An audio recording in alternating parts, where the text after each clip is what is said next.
Welcome to Manhwa Recaps. Spoilers ahead, watch out, and take care. The manhwa starts with a guy live streaming, saying that this is all for real. The chat is going crazy saying it's like a movie.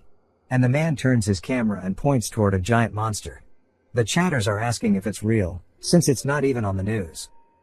A man drops his phone and runs over to his balcony. His face is both scared yet curious. As he looks up, we see a figure in his eye. As there is a giant ominous form clasping its hands together, as if it were praying. The man falls backwards saying if he were to explain how it got to this point, he would have to take us back to the beginning. It was 3 years ago, just as he started high school. He's walking down the hallway, to his classroom, which is class 3 of the first years. As soon as he enters we see someone asleep, while the rest all turn to look at him. But quickly turn back to the front after seeing who it was. The man says the atmosphere is awkward as hell, and he wonders if he should sit in the corner. He picks a seat, and sighs saying this is overwhelming. But as overwhelmed as he felt, he bet there were a lot of mixed emotions in the classroom. Some might have been nervous about the unfamiliar environment, while others just had zero care in the world. Others would be investing in their future, some would be watching Manhwa recaps on YouTube. Others are still late, but none of them would be as confused. We see a window appear in front of the man. He rubs his eye and does a double take. But it's still there. The window welcomes him to the school, and says he needs to give the ghost's hands to get special abilities. Also there's a demon king apparently. The man wonders if he's been playing too many games. An announcement comes over the intercom, saying there's a blackout on campus so the electricity is limited. Due to this, the entrance ceremony will be taking place in the courtyard. Some of the students in his class stand up saying that's a pain in the ass. But none of them seem to notice the window in front of him, and he wonders if nobody else can see it. As they all start walking down the hallway, he says that it's definitely a status window. He says that there was a study done that shows 80% of men see status windows. But of course he just made that shit up. He starts to nervously scratch the back of his neck, and says he's gone crazy on his first day of school. He makes his way to the courtyard and looks at it saying it still isn't disappearing. But he wonders what the hell it's even talking about. Mentioning mysteries, urban legends and even ghost stories. He doesn't even like those things. He sees there's an option for a second page, and stretches his hand out to the window. But someone yells at him which startles him, and tells him to line up properly. He decides that he should focus on the ceremony first, and wonders if he can get rid of the window, and just like that it disappears. The principal or headmaster gets up on the mic and starts freestyling for them, but doesn't hit his mark. He gets mid-sentence and his head starts to rapidly swell up. Until he pops like a zit, the students are speechless. Even one of the professors say nothing, as the principal's think tank juice is splattered onto the ceiling, and on the floor. The main character just sits there confused, and asks what the hell just happened to that guy. One of the teachers go up to check on him, and peers over the railing completely mortified to see that the principal is missing his head. She starts yelling for someone to call 911, but as she goes to dial it, she slowly starts to forget the number and her head along with some others begin to swell up. And they pop like zits too. The students scream and start running saying they need to get out of here. A teacher tries to calm them down, saying they need to wait, but he begins to swell up and a lot of the other students also just have their heads exploded. The main character sees all of this happening just right behind him, and starts to run saying he doesn't want to be next. He starts to think about where to go. Some of the other students make it to the front gate, but realize that it is an opening. The man sees the others aren't able to get out, and with the others behind him having their heads exploding, he thinks about going over the wall, but sees other students pulling each other down in pure panic. He says the front gate and walls are too crowded, and he won't be able to get out if he gets stuck in their mass hysteria. So he starts to think of another way out. We see a side door open up, and the security guard comes out asking what's going on. He sees everyone running for their lives, and the mob trying to climb the school wall. And he yells telling them it's too dangerous. Some nearby students run up to him asking for him to open the damn gate. He asks if they are crazy. And out of fear they turn aggressive asking him to open the gate, and start mobbing him. The main character, who still has no name, asks why he's so intent on keeping it closed, even when he can see something is wrong. But, thanks to the students getting distracted, there's more room on the wall now. With the exploders getting closer and closer, he realizes he doesn't want to win the Darwin Award and starts running. He makes his way to the wall, and leaps up grabbing onto the railing. A student grabs his leg saying not to leave him behind, and he kicks him saying get the hell away.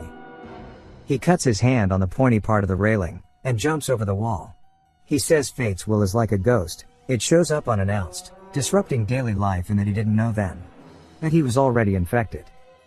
His vision begins to grow darker as his head inevitably pops. A window appears, saying he died, and will restart at a previous checkpoint, then starts to load him in. He wakes up screaming, inside of the classroom, and yells about his head, but looks down to see the window appearing again, welcoming him.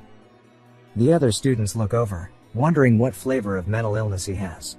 They start to think that he's trolling or something, and laugh, saying he is an interesting one for day one. But the man is just confused, as he is back in the classroom, with the same students as before. He wonders if he was dreaming or something, but says it felt too real to have been a dream. He starts to feel sick to his stomach thinking about it, and wonders if he really went back in time. He says that dying once and returning to the past, and just the whole situation seems so game-like. The intercom cuts on again, and repeats the announcement of the blackout, and again tells them all to return to the courtyard. He starts to clench his head, saying that this shit is definitely real, and thinks about how to change the outcome. He says the secret must lie in the status window. Thankfully it starts to narrate for us. Unfortunately Bro caught astray from it, but it says that it's his first day of the next 3 years in school. For anyone else they'd be excited, but for him that isn't the case, since he realized that this school is definitely not ordinary. And he has an ominous feeling that there will be more bizarre things to happen, but it's the first day of a long 3 years ahead of him. He sees the window mentioning a tutorial, saying to make 3 friends and start a club, and he'll be given 10 ghost story points. He says he thought it was very game-like. The difference is that the pain he felt from exploding definitely wasn't virtual. He wonders what he should do, saying their teacher forced them to the courtyard again. He wonders if it'll happen again, or if he's really just losing his mind. He starts to get too caught up in if it's real or not, and glances back at the wall he leapt over, saying since he's at the back of the crowd, he can leave hella quick if it repeats, and that he will run at the first sight of danger. The principal starts his monologue, saying he's so happy to have them attending. But just like last time, his head explodes, while his blood flows through the air. The main character quickly turns and starts running, leaving the rest stun-locked while they wait for what's next. He says he needs to get through the gate somehow, before the others crowd it. He turns and sees them right on his ass, saying they are quick. He has an idea, and yells to get the security guard's attention. He comes out of his office asking what the yelling's about. The main character points at him, and yells, telling the rest he has the key and they need it to open the main gate. The security guard freezes up as the crowd begins to rush him, asking for the key.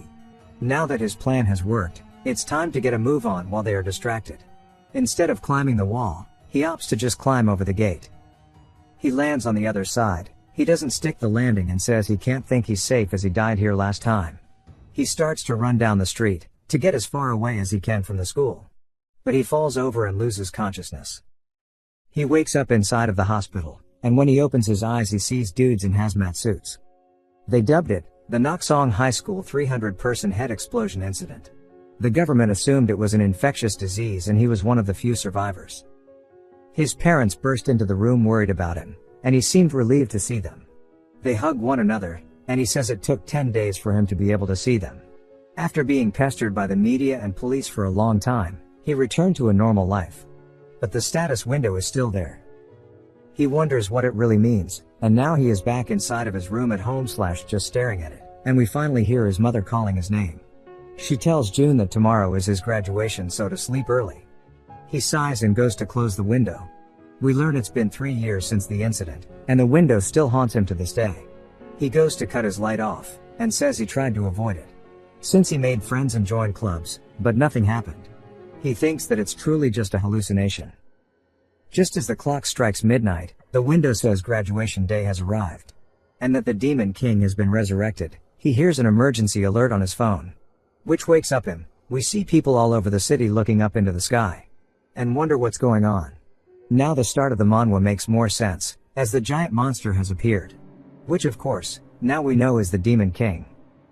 June says it's definitely near the school, which was closed off, and he falls to the floor again, saying that the status window is real. At that moment he felt a chilling gaze, and says it felt like he was making eye contact with it. His body starts to shut down, as he starts to lose his sense of being and is left with nothing but pure psychosis, as he died in a way he couldn't comprehend. He obtains a bad ending due to turning a blind eye. The window says starting regression, and reloads his previous save. He jolts awake in his school uniform and looks down again to see the same familiar window, along with the intercom going off. While the students complain like usual, we see the one worrying about his future looking around the room, then returns to being an NPC. June starts to shake in fear, saying it started again. He thought he got over it, and that he became numb to the topic. But he still remembers it like it was yesterday. The door opens with his teacher asking why they aren't going outside. He says that she rushed them out last time too. She tells them to stand up, and to wake up the girl in the back of the room. One of the girls looks at her and gets too nervous, and the glasses boy also seems too afraid. June wonders why they aren't waking her up when the teacher asks them to. June turns around to see her, and sighs, saying okay. Then says that the other two are the herbivore types, and that the sleeping girl is closer to a carnivore. At least based on how they are dressed. He says they must be afraid, but he stands up saying he just got back from living 3 years, so to him being older mentally it feels like a ridiculous concern. But he decides to showcase what being mature is like, so reaches out to the girl and straight stutters for 5 minutes trying to form a sentence. The herbivores realize they sent one of their own kind to be slaughtered. The girl doesn't even acknowledge him, and June says he tried to pretend like he wasn't a girlfriendless loser, but he can't even talk to women. She starts to raise her head, and looks up glaring at June, who is intimidated by women. She scoots her chair back and gets up and walks out. June says he thought she was gonna hit him. Their homeroom teacher looks through the windows as they pass down the hallway, saying that the other classes have already gone outside. June starts to wonder about what to do. He says he remembers it from 3 years ago, and if it keeps going like this it'll be the same as always. So he needs to change something. He calls out to his teacher, and says it might be tough for him to stand in the courtyard since he's anemic. She says it doesn't look like he is anemic since he isn't that thin. He tells her that it's not related to weight.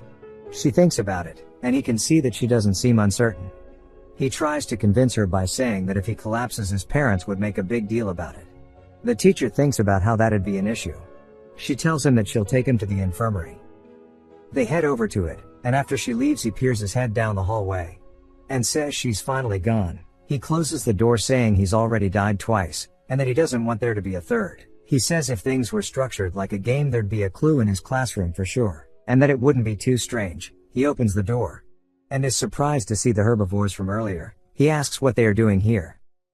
The girl awkwardly tries to explain it, and she says that when the teacher left the red jacket girl walked back to the room, so they followed her. June tells them they are more daring than he thought. The glasses kid clears his throat, and says that he's no different, then asks how his anemia is. June quickly tells him that it was a lie, and that aside they seem to be accomplices now. He says they should gather and talk about something.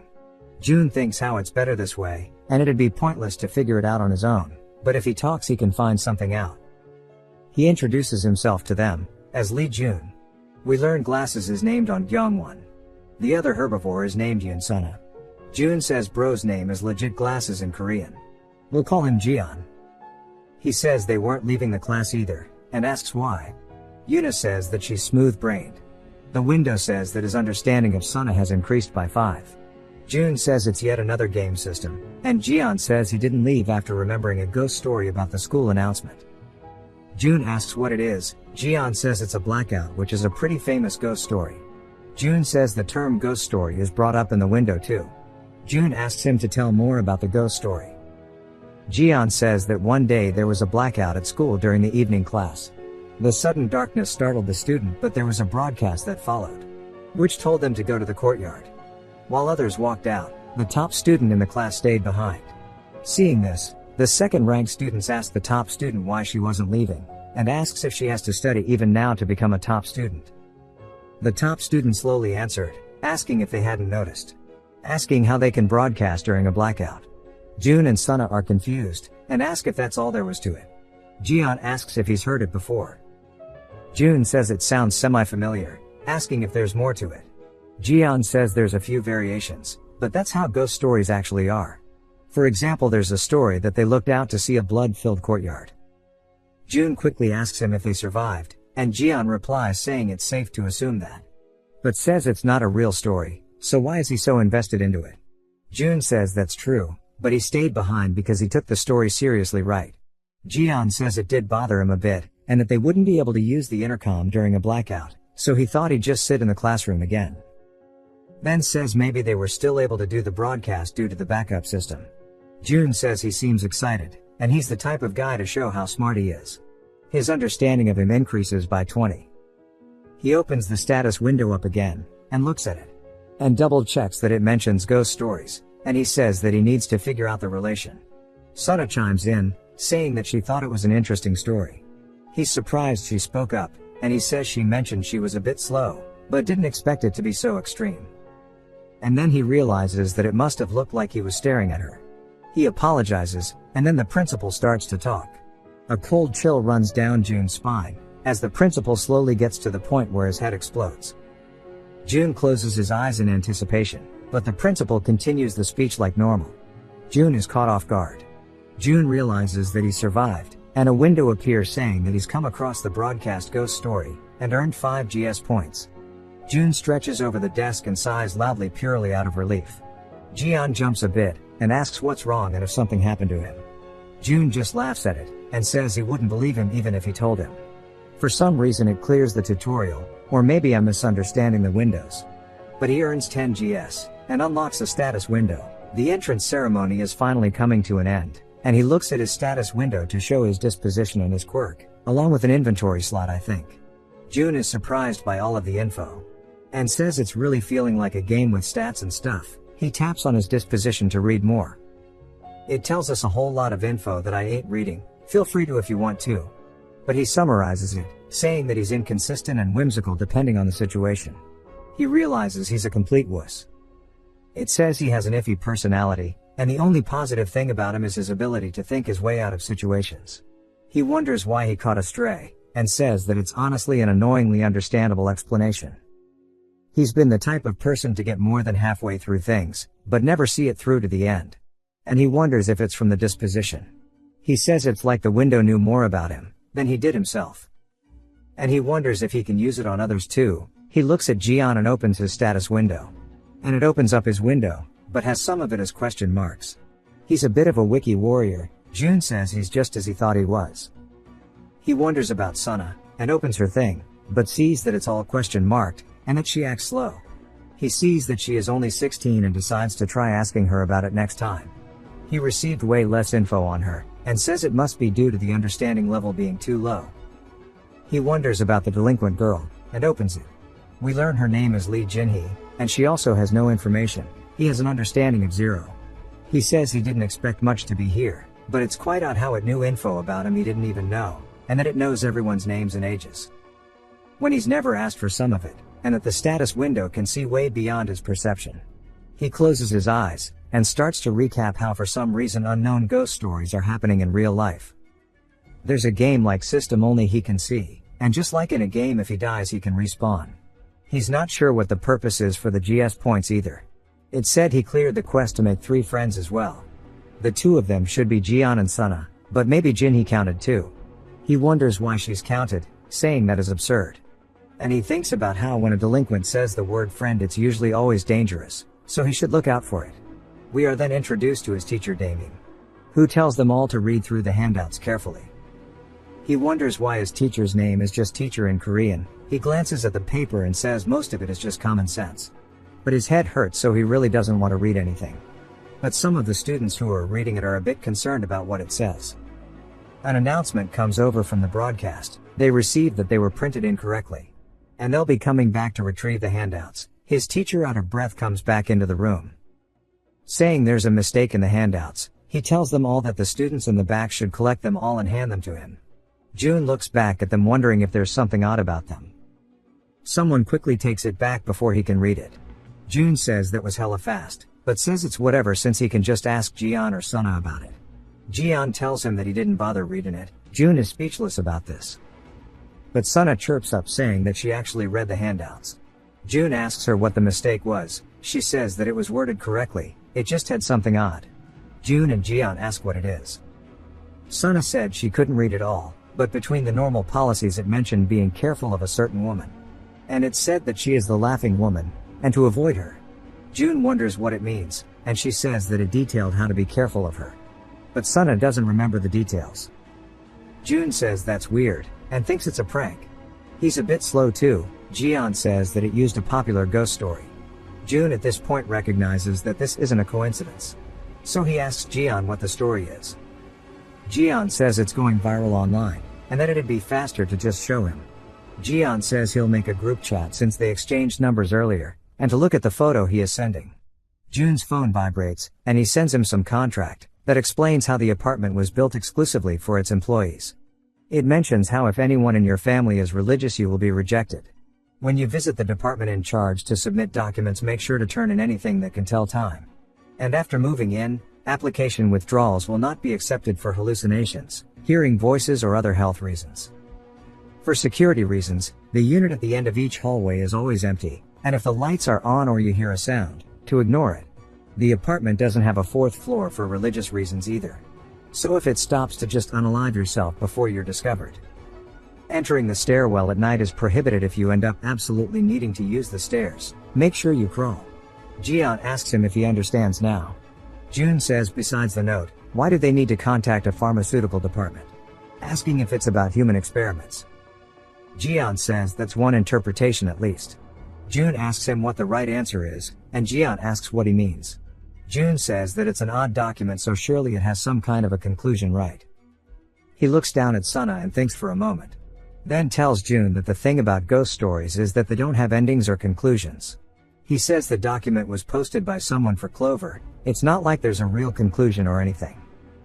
Jun says that means they just put a picture up, and Jian says yes. I really don't get what this conversation is about, bro is cooked.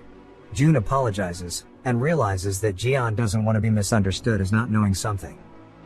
Jian says to summarize, what's called a manual ghost story is just sneaking weird warnings into otherwise normal documents. Jun starts to think about the laughing woman, and says he can feel this is gonna be another pain in the ass. Outside of the third-year hallways, we hear a woman laughing as she walks by the rooms. She has a box cutter in hand, while smiling hella creepy like. I can fix her. Damim tells them that they'll call it here today, and to make sure they all have their textbooks with them. And to be sure to bring the right ones according to the schedule. As everyone goes to head home, Jun hears the students talking about the books, and starts to laugh. Saying from his 3 years of high school experience already, he can tell them. They won't even open their textbooks when they get home. Sana then calls out to him, and tries to say something, but is nervous. He realizes what she's trying to say, and asks if she wants to walk together. She cheerfully says yes, and he asks if Jian has already left. She points over saying he's still here. He's talking to the guy who did nothing but play games. Jun thinks about something, then calls them the fat and skinny duo. Ornstein and Smo, if you know you know. The school bell officially rings to end the day, and we see Jun and Sana walking together. He asks her if she goes left from the school gates. She tells him yes. He says he has to go right, so it's a shame they'll have to part. As they keep walking, he thinks about the understanding in the status window. While it doesn't show him levels or stats, it told him to just raise his understanding. He says since it's only 5 out of 100, maybe he can guess to try and raise it. He starts talking about how the apartment she lives in is over 30 years old, and it's usually full of elderly people. He says that gives him some clues. He starts saying she's broke in like 10 different ways. But nothing pops up about the understanding. He says it doesn't seem to work like this, and thinks his vocabulary is the problem. So again he calls her broke 10 different ways. She's catching stray after stray. He says he guesses it doesn't work like this after all. And then thinks it'll need to be more of a deeper deduction. He says that she acts slow and doesn't talk much. It's possible she was an introvert from the start, but it wouldn't be surprising if it was something environmental that caused it. He wonders if it's from her home environment. Maybe growing up poor made it hard to interact with others and slowly ate away at her self-esteem, and that's how she became timid now. His understanding of her jumps up by 30 points, and he is surprised that it actually worked. She calls out to him, as they've already reached the gate. The security guard scolds a girl for her shoes, and Jun recalls him being mobbed previously. They both say bye to one another, and as she goes he tells her to hold on, and he starts to think about the words to say. Then just apologizes to her. Since it's been 3 years for him since he's walked home like this, it's a bit nostalgic to him. He couldn't help but feel excited about it all, but unfortunately he was sleeping on one important fact. He goes to ring the door, but quickly realizes he has no clue which apartment they lived in. A lady starts to come out, and he says this is great timing. He quickly runs in the door before it closes, and makes his way back home. He opens the door, and then remembers his mother is a cashier. Even though he spent a lot of time with them over his 3 years, he still misses them greatly right now. There's no way they made it through the Demon King unharmed. He spots something on the table. It's some money and his mother saying to go buy something to eat. He looks happy while reading it, but asks where he can get chicken for that cheap here. He eats something out of the fridge, and says being home is an unbeatable feeling. He looks over and says that nothing happened, but he wasn't able to let his guard down at school. But at least here he can finally relax. He thinks of the Demon King, asking how he's meant to fight that. He lays down on the couch, saying it's a whole new arc for school, and even though he's done 3 years already, it feels like a whole new start. He lets out a sigh, and says it means he'll have to take the national exam again, and says damn. Later in the day he hears his door buzzing, and he quickly gets up out of bed, and runs out of his room to see his parents. They are surprised he's so excited, and ask what's gotten into him, asking if he saw a ghost or something. He quickly says that's not it, and his mother asks what he wants to get for dinner. He tells her whatever she wants, and she says he's definitely being odd. He looks back at his system window, and it says he's on his second attempt, and has 13 GS points, and a casualty rate of 2%. There's also some other stuff, but he will explain when it's important. He wonders why it says second attempt, since the first one was when his head popped, and the second was the Demon King. So this would be his third. But he decides to just skip the stuff he doesn't know. He still doesn't know what the GS points are for, or the casualty rate. The club thing is also still locked. He clicks on statistics and we see that it has all of the time he's spent doing things, along with his number of deaths. He asks if this was made by some kind of stalker, then he opens his settings tab, which is just like any other settings in a game. He is curious, and says he needs to do some experimenting. He says it's time to recap, he's doing it for us. He says from the settings the graphics adjust the brightness, contrast and gamma, so he can see better in the dark. It feels like a filter was put on his vision. The audio options made it seem like a pair of really good earplugs. But the control options were clunky, and it got to the point where when he moved his foot, his hand would move instead. He barely managed to reset it. His teacher Damim says that they'll pick their seats today, so to come up front and to draw lots. June draws 26, and walks over to it. He saw the girl beside him and his heart skipped a beat. She was way too pretty for him to even try talking to, never mind he wasn't that lucky.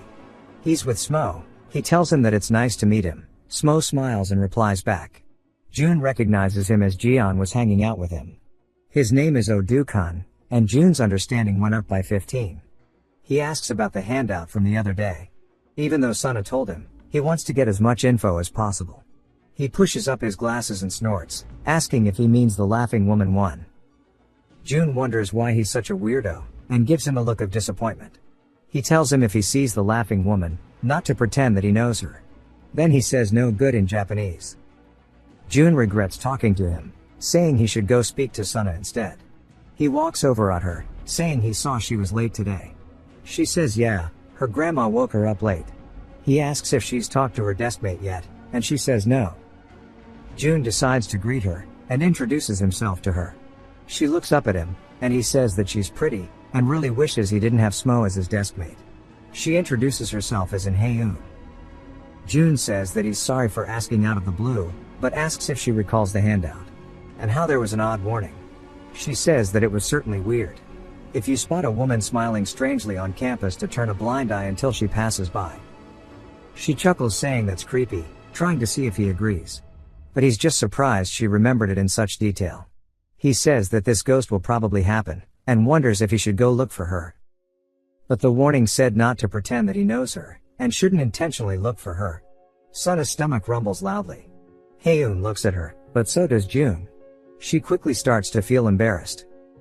June says that he guesses she hasn't had breakfast yet. He tells her they'll go to the cafeteria during break. At the school convenience store, we see a box cutter. Inside the store we see there's a ton of people. June asks if they can even buy anything before the break ends. She says that she isn't sure. He tells her it's better to try than to not. He grabs something, asking what she'll be getting. She looks nervous, but before she can answer they turn around to see some students arguing about pushing people in. The guy says it isn't him, and turns around pissed, but when he looks up he sees a tall woman, who won't stop laughing. They wonder what her deal is, and say maybe she's crazy. She suddenly shouts no very loudly. and then slashes across his face very quickly. Bro got ahead of himself as his thoughts are sent across the room. The woman is still laughing even after murdering him. June looks over to see it, and both he and June's hearts sink. She covers her mouth out of pure shock. The other students all start to panic, and start running away from this. The woman continues to laugh, and starts to extend her box cutter. Then keeps her killing spree up, slicing them up very quickly, sending their heads flying across the store. June tells Sunna that it's definitely the girl. The girl from the handouts. I'm not sure if he got it from her laughing, or her slaughtering people. She starts decapitating students left and right. June grabs onto Sunna's hand and starts to run away with her. He tells her they need to get to the window behind the counter. He starts to recall what the printout said, and asks how the hell he is meant to ignore her, when she's killing indiscriminately. He helps Sunna across first, but she freezes up after seeing something, then points behind him yelling. He turns to see the woman is close, and she gets right into his face. Then goes straight for his eye, killing him. It says he'll restart from a previous checkpoint, and loads. He spawns back inside of the classroom, and says he better not be back to the entrance ceremony day. But looks up seeing the lights are on, and then pulls out his phone to check his YouTube notifications. He sees that it's just back to this morning. He wonders what made the checkpoint change, and recalls his death, and feels a phantom pain in his eye. He says that this is definitely no dream, and is reality. He says he needs to face the truth. He recalls what Smo said about ignoring her, and how Haeun told him to act casual by ignoring her. He lets out a long sigh, and asks how the hell he's meant to do that when she's killing everyone. Damien starts to go over their seating plans again, telling them to draw lots. He gets 26 yet again, and wonders if it's a coincidence. He looks over to see Smo, who is smiling at his phone. He still feels disgusted. He says he did his best to make a lot of variables during the entrance ceremony. For now he should just collect info. He sits down and starts talking to him, and asks about the handout again. He makes his way back to the dialogue with Haeun, saying it's creepy, and how he's silent, and then waits for Sunna's stomach to growl again. Before he asked her to go to the cafeteria, but there's not much to do there. So he plans to just not go and watch from afar. He says he can see the line well from here, and if he figures out from where she appears it'll be good. He spots her hand on the wall, and she slowly starts to climb over it while laughing. He's surprised she showed up so openly. Jian then asks him what he's doing here. We can see he just came out of the bathroom. He asks what he's looking at, and looks over at it. He tries to tell him to wait, but says that Jian knows more about the stories than he does. So surely asking him would be the right move. He asks Jian if he sees the woman. He adjusts his glasses, and starts describing her appearance. June says she's the smiling lady from the handouts, and asks how the character from the manual ghost story survived. Jian is confused, asking what he's talking about. June says that he mentioned it yesterday about the story, asking what the characters do. Jian says that there isn't a main character, asking if he doesn't understand it even though it's a simple concept. June gets pissed, and says he understands, but how did they live? He says that since it's a manual, shouldn't they just follow it? And that it tells him how to act and what not. He says that it's somewhat expected, and says it's the only way. Jian smacks his hand away saying that he's been acting odd since yesterday, asking if he's taking the handout seriously. He asks if it's because of the woman, saying she's just a crazy woman. Then they hear a visceral scream as they turn over to see the woman screaming at them. She's staring directly at Jian, and her box cutter flies in through the window, stabbing him in the head. June is surprised, as Jian just got killed so quickly. His body falls limp to the floor, and June starts to feel uneasy as his stomach twists into knots. The other students also see this, and start to scream loudly. Some other students wonder what's happening. They start to one by one come out into the hallway, and crowd around wondering what is happening. Sunna is one of them, but she's far in the back, before she can see anything. June grabs onto her hand, and tells her they should go take a walk in the field. She is caught off guard and a bit flustered. June says that Demon King or not, he doesn't care, he just wants to run away with Sunna. The screams can still be heard from outside. One of the students asks another if he heard that, but bro was locked into a podcast and says he had his earbuds in. The other student says there was a scream. Then we see June and Sunna running out of the school. He is holding onto her hand, determined to live. Sunna hears even more screams from behind. She tells June, but he tells her not to bother turning back. June is out of breath and says that it's the same thing from the store, Or maybe even worse since they are in a hallway. The screams are drowned out by the woman's laughter, and she starts going to town on them. Head after head just sent flying, other students just watch in pure fear. June and Sana can even see it from outside. They keep running, and he wonders if they are doing this right. Asking if they can escape by running, but then what? He'll spend 3 years in another school, only to die by the Demon King to repeat this cycle. He says even if it isn't, he can think of something later. A cold chill is sent down his spine, as we hear the woman saying to not leave. June realizes she's talking to them. He starts to panic, saying they've been caught. But says it's okay, the gate is so close, and they definitely have enough time to climb the wall and hide. But he severely underestimated how fast she was, as she would smoke even Usain Bolt. Sana calls his name out but sounds distant, so he turns thinking it's odd as she should be right behind him. But then he sees that he has just been holding onto her arm, as her body is on the floor with a laughing woman standing atop her. He falls to the floor, with his thoughts being drowned out by his heartbeat. He starts to beg for help. But it's too late, as she is already too close and cuts his head off.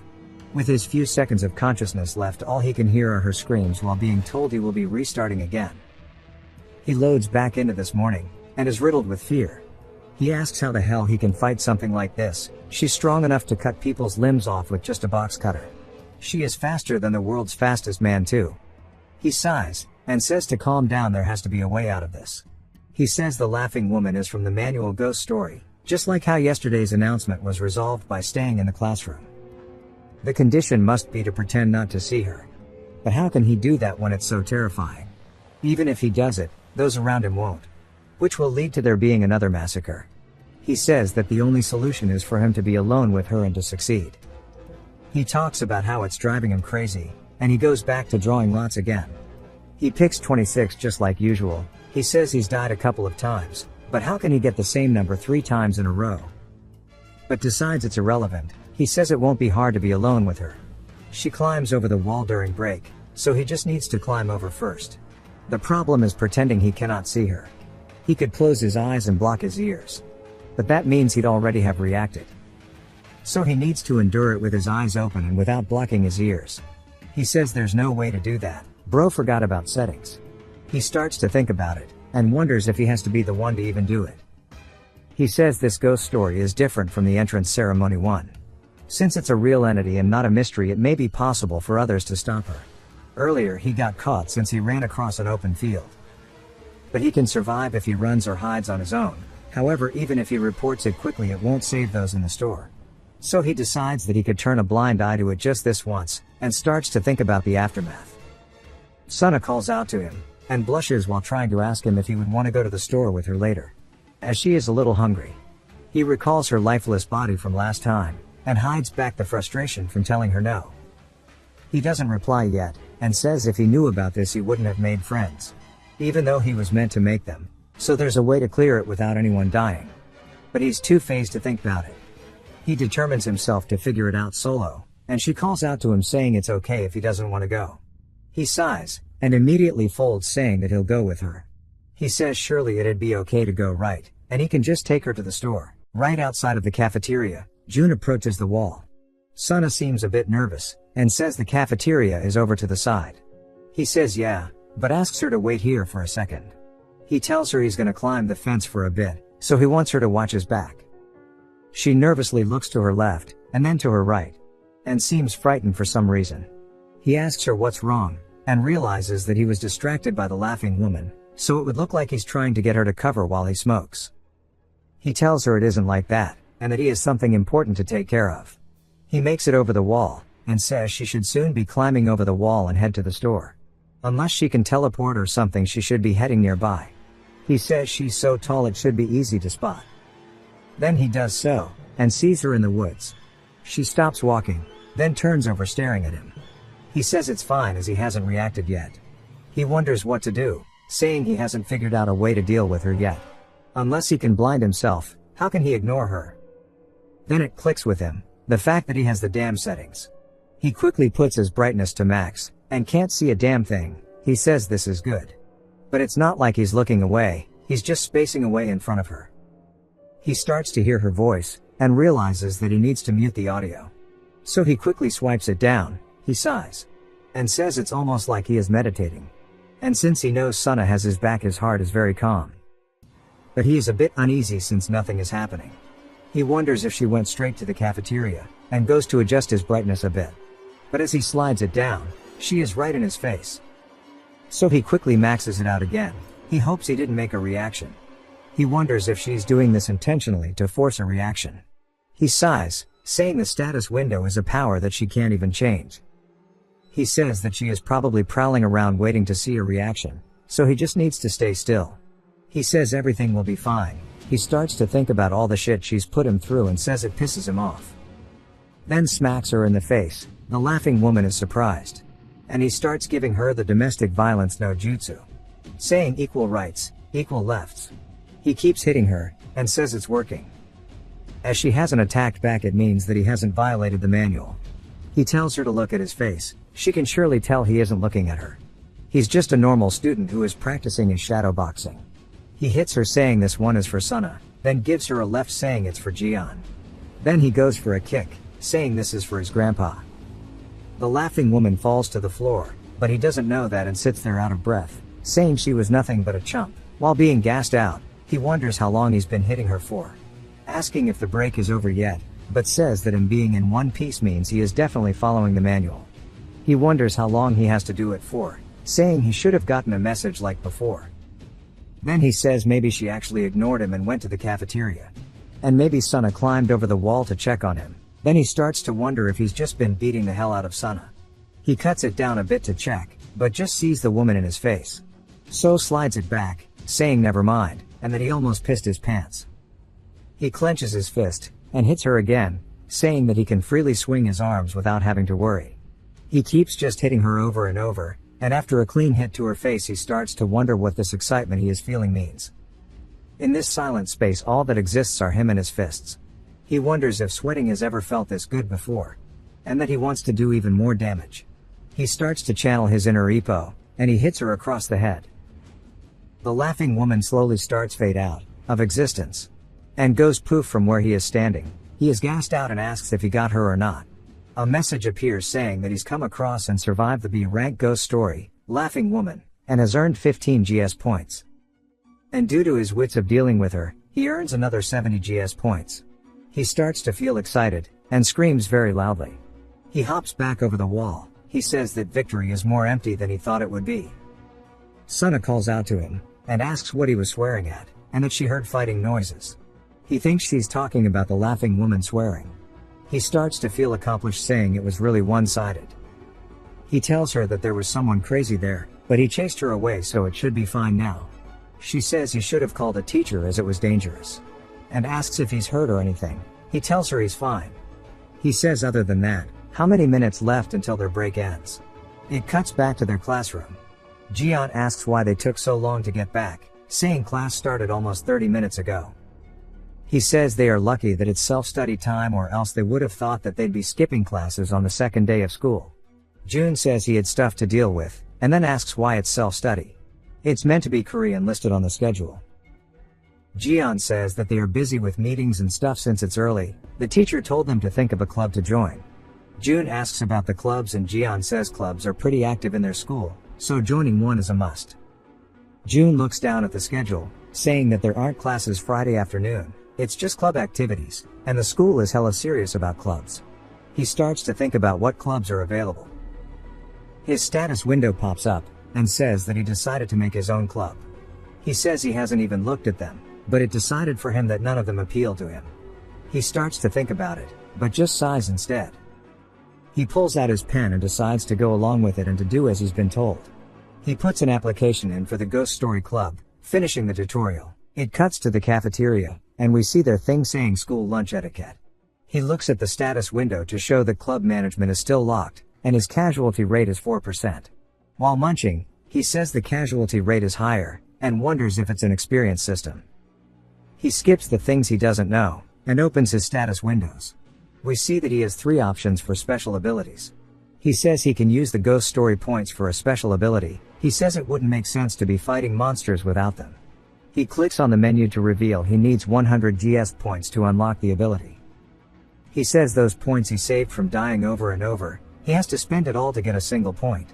He says the economy in this game blows. He uses them all, and a window pops up and turns out it's a gacha system and begins to roll for his skill. As it starts to spin, he starts to feel sick that they are all random. He wonders what fast walking is, saying it's not even running. He starts to pray he gets something not straight dookie. It starts to slow down, and he says please anything but fast walking. It starts going from skill to skill very slowly, and lands on one called Goddess of Luck. It's an S-rank skill that triggers automatically. It will give him a burst of luck in a dire situation. But it's a consumable which bothers him. He says things are looking good from the start. They head to McDoria. It's their version of McDonald's, I guess. Jian is telling them all that burgers aren't bad for their health. He says it's perfect food, and well, he yaps a lot. June ignores him and keeps eating. He keeps yapping, but quickly distorts as his voice is stuck on loop.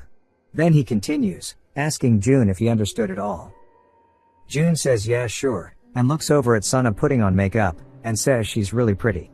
June keeps it up, and then his head starts to swell up, and he explodes like a zit, causing his glasses to fall through the air, and land on June's face. It was due to his Goddess of Luck. He says he didn't expect them to work like this. He looks over at Sana saying they should get going. But he is surprised to see her stab herself in the eye. She pulls it out and repeats it over and over, leaving nothing but blood on their food. He calls out to her, and she slowly turns to him with half of her face destroyed. She starts to laugh like a banshee, and he jolts awake. He sits up in bed, and sighs out of relief it was just a dream. But he says it's understandable, as he's been through so much. He sighs again and looks drained emotionally. He says he hopes nothing special happens today. It cuts to the school, and inside of the bathroom we see a toilet. Some hands begin to crawl out of it, as we see a girl's face peer out of it. It cuts to the faculty room as Damien is asking June if he knows what he's called him here. June looks nervous, saying that he has no clue. Damien reaches towards some files and pulls out a piece of paper, showing it to June, and we see that it is his club form. Damien says, there is no ghost story club in the school. And since he wrote down a club that doesn't exist, that means he must be wanting to make one. June says yes and then nervously asks if freshmen aren't allowed to form clubs. Damien says there's no rules against it. It's just that normally people don't in their first year. Damien goes onto his computer saying that he'll print him an application form. And all he has to do is fill it out and bring it to him before he goes home today. He tells him that he needs 4 people, at minimum, to create a club and to find 3 more members. The printer starts to go off and Damien tells June to take the one that's being printed. Also, to leave the teacher in charge field blank as they will handle it. June bows and thanks him and then wonders who to recruit first. Because all he can think of is Sana and Jian. As he is going over, Damien calls out to him asking if he knows about this specific ghost story. On the freshman restroom on the east side in the boys' room, there is a ghost. June is surprised and wonders why the ghost stories are being mentioned every single day. Damien says that the story goes like this. When you are in the 4th cubicle, you suddenly will hear a strange voice. It whispers terrifying things into your ears. Damien asks if he wants to know what it says. June audibly gulps, asking what it is. Damien has the hentai protagonist's glasses glare, asking if he wants the red tissue or the blue tissue. June realizes that it's just Morpheus and says that the story is old. As he is walking down the hallway, he starts to think of the 3 people for the club, saying that he only has 2 friends. He thinks about asking Smo or Herman but realizes he is not close with them, since he only talked to them once after regressing. He sees Jinhee walking down the hallway and behind her is Sana. He sighs, saying it looks like they ran through the courtyard together since they were late. And how Sana barely made it yesterday as well. Then he thinks about it, saying that Jinhee was one of the people verified on his status window. She's one of the 3 friends in the quest. He decides to ask her if she's willing to join, but she gives him the cold shoulder. She slides the classroom door open, and heads inside, leaving June awkwardly waving. Sana waves back at him and he's just glad that she replied, saying that he can pretend he was trying to talk to her in the first place. Then he calls out to her saying that he is trying to start a club and was wondering if she would join. It cuts to the bathroom and he's dropping straight heat. We learn that Sana agreed to join and he also hopes that Jian joins without an issue. For the remaining slot he should probably ask Smo, as he and Jian seem close. We hear a voice in the 4th stall asking who's there and June turns to look at it. The voice asks if he wants to die, saying to stop pulling pranks. June asks what he means, saying he hasn't done anything. He says to stop bringing up the red tissue or blue tissue. June starts to recall the story that Damien told him. saying that it is the fourth cubicle and maybe Damien was telling the truth. He starts to recount the ghost story, saying that the Morpheus question of red pill or blue pill is a classic ghost story. A ghost in the bathroom asks the person if they want red or blue tissue. No matter which one the person chooses, they die. June starts to second guess himself, saying that it must be a coincidence, but realizes that that's not the case. He wonders if he should try to run away or just go against it. The voice inside calls out to him, asking if he's still there. We see that it is a first-year student named Yunsuk. He wonders if June is messing with him and puts his phone into his pants, saying that once he leaves, he's dead meat. But he looks over at the toilet paper holder and realizes that it's empty. He asks June if he can hand him some toilet paper in the next stall. June sighs, saying that he doesn't want to die. Yunsuk apologizes for cursing, saying he'll get him some food if he helps. June says that it's his choice. Then he starts to hear the voice asking about the tissues. Yunsuk kicks the door, yelling, saying to stop playing with him, then asks June which class he is in. As he keeps yelling, June wonders what to do, saying that he could just run away. But that will lead to the pooper being killed. Yunsuk says that he'll remember his voice, and he'll find him when he gets out. June kicks the door, asking why he keeps swearing. Yunsuk starts to get annoyed, and zips up his pants, saying that's it, and to wait for him to come out. The only thought in June's mind is that little bro didn't wipe, and he starts to run away, saying that is nasty as hell. As he goes to run out, his homeroom teacher appears. He's caught off guard and sees her sighing. He tries to tell her this is the boys' room, but she says that she heard them yelling outside asking why they were fighting so early into the semester. He wonders how he's going to explain this and decides to make an excuse. He tells her that Yunsuk didn't have any tissues, so he was poking fun at him. She sighs, asking if he is a child or something, saying that he should have just borrowed the tissues earlier, asking why he didn't answer when he was told to pick a color. June awkwardly laughs, saying he knows, then realizes what she just said. As she starts to crouch down onto the floor and crawl on all fours, straight past June onto the ceiling. Yunsuk looks up to see her and she starts to twitch and convulse while repeating how many times. Then her head turns full exorcist as she asks how many times she needs to mention the tissues. She asks Yunsuk why he's not answering.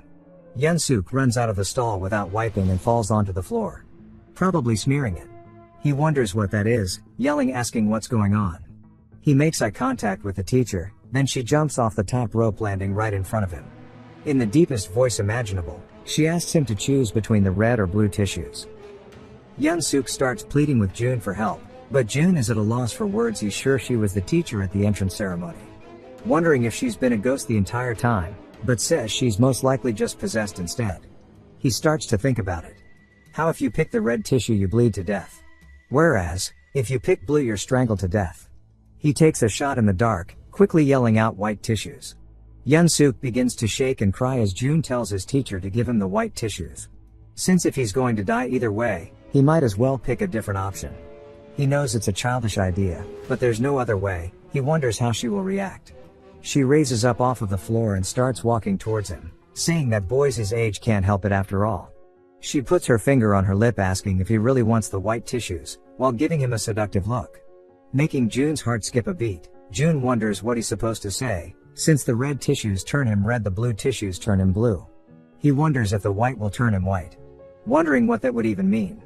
Yunsuk takes this chance to run away. June gets annoyed, saying he left as soon as he drew aggro and grits his teeth, calling him ungrateful. The teacher then says so and gets close to him, asking what they are going to do, asking if he wants to experience the white tissues. His heart starts to race and he wonders what will happen if he says yes. He stutters and then quickly says that he's sorry. He hasn't pooped yet today, so he'll just accept her thoughts and then walks away. I have second-hand embarrassment. He wonders if it worked and he turns, saying that it was the fourth cubicle in the story anyways, so he shouldn't be a part of it. As he walks, he prays she doesn't come after him and he exits the bathroom door. He lets out a long sigh, then looks at the status window that pops up, saying that he has survived the C-rank ghost story. He has earned 10 GS points. He squats down out of relief and says at least this time he finished it without dying. And he wonders what the white tissues were. Back in the classroom we hear Smo saying that life is truly wonderful, and he's glad that he has a desk mate who initiates conversations, as it usually only happens in anime, and in some weeb Japanese. He apologizes about the club invitation, saying that he's planning to join the anime club, where he belongs. June stares at him and wishes that he was in any other manhwa right now. We see him telling Jian about it and that it's called the Ghost Story Club. He asks Jian if he is interested. Jian thinks about it, saying that he was just planning to join one of the academic clubs. Jun says that's no surprise, as he didn't seem to care about anything other than the college entrance exam, but decides to give it another shot. He tells Jian that joining academic clubs is a losing strategy for freshmen, as they don't put you in extracurricular activities that would be helpful for resumes. Jian asked what he means. Jun explains that because of the seniors, the school focuses on activities in the second and third years. Even if you win an award in a club competition, the seniors get their names listed first. Jian asks what he is talking about, and why he's even giving him advice. Jun wonders if he hurt his pride or something, saying he's rude. But his understanding of Jian increases by 5. He decides to bluff with the experience of a 3-year regressor, saying that he believes he's entitled to give advice, asking Jian if he's better at studying. Jian says he is better than him at least. Jun gets slightly annoyed by how he talks, but does not disagree with him. He can't afford to lose a battle of words. He asks what his rank was in middle school. Jian tells him that he was in the top 10 at the very least. Jun tells him that he was always in the top 3. Jian says there's no way, asking why he decided to enter this school, not a special one. Jun crouches down, saying to be honest, asking if he has the same goal as him, rather than hitting the bottom ranks at a special high school. It's better to be at the top of this school and go to the national university. Jian says that he was planning to go to another college. Jun says it does not matter and to listen carefully. This is not a losing suggestion for him. As he said, it's pointless to join an academic club in the first year. Jian said his mother never mentioned this. Jun says it's weird to be a mama's boy at 17. He tells him to think about it, saying that he's going to organize the club with first-year students only, which means they'll be the first ever members. So he asks him what will happen if they get to a competition and win. There won't be any hazing or anything else. Jian apologizes to him, saying that the ghost story theme is odd, but it doesn't sound like a bad idea. Jun thinks about how he's already got him, as he can't decline this offer. That is because his understanding of Jian has increased by another 20. Jian says that it would be better for him to start a club instead. Jun says that'll be difficult, as originally the first years weren't allowed to make clubs. Then lets him in on a secret, but he has connections on the teacher's side. He's completely bullshitting Jian, eats it up and then daps Jun up, saying he'll give it a shot. Now Jun only needs one more person to form the Ghost Story Club. Jun says that anybody who submitted a self-introduction letter to college would naturally know that documents are usually half fiction. We see Sana nervously asking if he is done yet. Jun says almost, and we see him writing something out, saying that it will be good to sugarcoat it. Sana asks if they'll be able to do club activities by themselves. He says that only if they get one more person, asking her if it sounds fun. She excitedly says yes. He says that she's probably just glad to have people to be comfortable with. His understanding of her increases by 5. He says not to worry, as he'll make sure to get one more person before the end of today, and they'll have fun. The clock ticks by, as it gets closer and closer to dismissal time. Jun says that he is screwed. They'll leave soon and they still need one more member. He wonders what to do, asking if he should just write down a random name. He decides that doesn't feel right and he'll need to talk to the teacher about it. Damim tells everybody good work, and how this morning a student slipped in the bathroom and got hurt, telling them all to be careful not to slip. As everybody goes to leave, Jun calls out to Damim, handing him the club application form. Damim snatches it up before Jun can finish his thought. Damim tells him that he'll see him tomorrow. Jun tries to get him to wait, but Damim quickly walks off. Jun says that he's the type who won't stay longer than he has to, and his understanding of Damim increases by 5. As he starts heading back home, he says he ended up submitting it one person short, and that the status window says it's a quest. So he wonders what will happen if he fails. But he decides to stop worrying about it, saying he is sure it will work out, as he keeps walking home. This was the first day. He survived without dying. Of course, it was thanks to him knowing of the story beforehand. He wonders if he's supposed to study ghost stories for the future, and thinks about all of the trouble so far, saying this shit is exhausting. He looks up towards the apartments. He sees a figure on the balcony, which is his mother. He waves to her, saying that she's home early, wondering if something happened. She doesn't respond to his waves, and then starts to glare at him. He wonders why she's just staring, asking if maybe something bad happened. He quickly runs up to the door and opens it. He tells her that he is home, but she's nowhere to be found. He walks around asking where she is, and goes room to room, saying that he is pretty sure he saw her. He opens the balcony to see Slippers asking where she went in that short moment, saying that he is sure she was here. Then a chill runs on his spine as he turns to his left to see his mother sitting inside of the washing machine, just glaring at him. He gets scared and stumbles backwards, landing on the floor. He looks up completely panicked, wondering what's going on and if maybe he is hallucinating. His heart starts to beat rapidly and his eyes begin to blur, as his mother's head peers around the corner asking him how school was. He doesn't answer, so she asks him again how it was. June says that he needs to run and starts scrambling towards the door, wondering if his mother is possessed, asking why he has to suffer this at home too. He gets to the door and his mother yells, saying that he's just like his father, asking where he thinks he's going. He grabs onto the door and then opens it, hauling absolute cheeks downstairs. He makes it to the side of the street and is gassed out, asking what the hell is going on. He says since it's at his house, he can't run away this time, but he really does not want to go back. He lets out a sigh, saying he has no choice. He'll just wait for his father to get home from work. He has his phone with him, but he left his wallet. Yet he was still somehow able to put his slippers on in the middle of that. He starts to walk around wondering what to do to pass the time. Sometime later in the afternoon, we see him swinging, saying that he doesn't have the money to do anything. Then something comes to his mind and he stops talking as he says that he is thinking about Sana. It's not like he has a specific reason, and he decides to just message her while he's thinking about her. He sends her a text, then realizes after sending it that was the first time he's ever messaged a girl. He hopes he didn't make any mistakes, saying maybe he should have been more formal, saying maybe she'll cut him off for being rude. She replies, saying hi, and even adds a cute smiley face. He's surprised that she replied, but instantly feels giddy, saying that she's so cute. He starts asking her what she is doing and she says that she was just spacing out. He thinks about it and says there's no way she was just spacing out, saying that it might be a girl language. There is a whole lot of text, I ain't reading all that, you can if you want. After he says that he left his wallet behind, she doesn't reply for a while, which makes him anxious. He wonders if she doesn't like him whining. He decides that he should try changing the subject, but says that would make him seem clingy. She then replies, asking him if he would like to come to her place. Without hesitation, he says yes.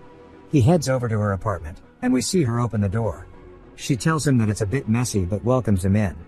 He starts to calm himself down as his heart is going crazy. He says he doesn't want to think about stuff like she has a girly room, or that it smells nice. He enters the apartment seeing that it is hella worn down, but says he expected this much already. He takes his shoes off, asking if her grandma's not here. She is then surprised, asking how he knew that she lived with her grandma.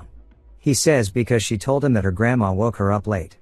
But then he realizes that that was in a different life as he was killed. Since her brain is smooth, he gaslights her into believing it.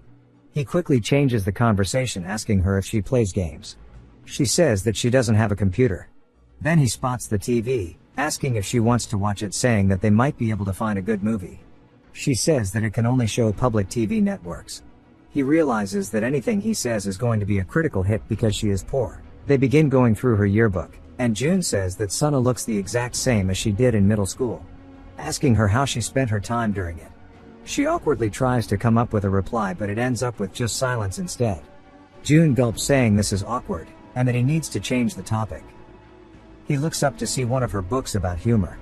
She says it's a really old book, but that she finds it funny. It's just a bunch of puns, and he starts asking her about them. He starts to read them aloud and she answers them. He tells her that's amazing, asking if she memorized them all.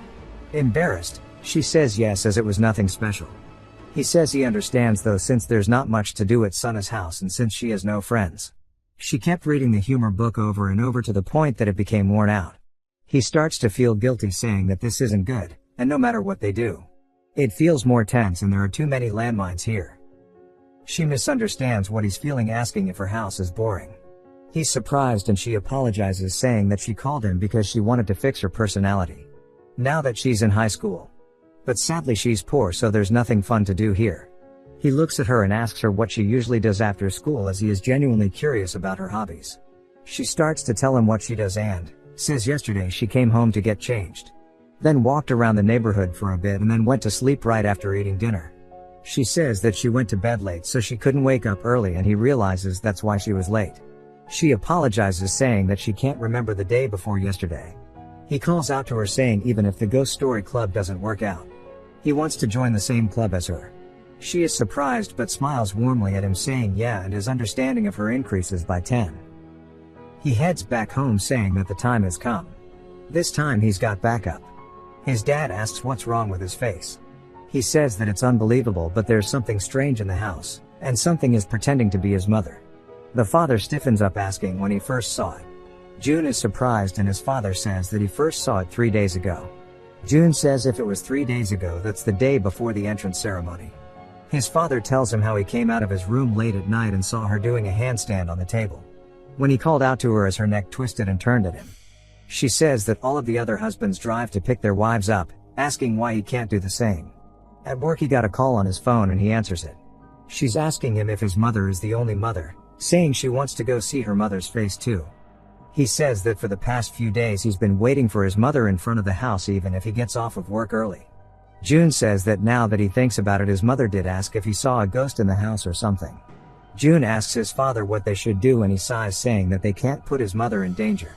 So they need to handle it themselves. They head upstairs and enter the house, but they leave the door stopped down, grabbing an umbrella for defense, and they slowly walk forward. They see a light coming from the kitchen and they both slowly start to walk towards it.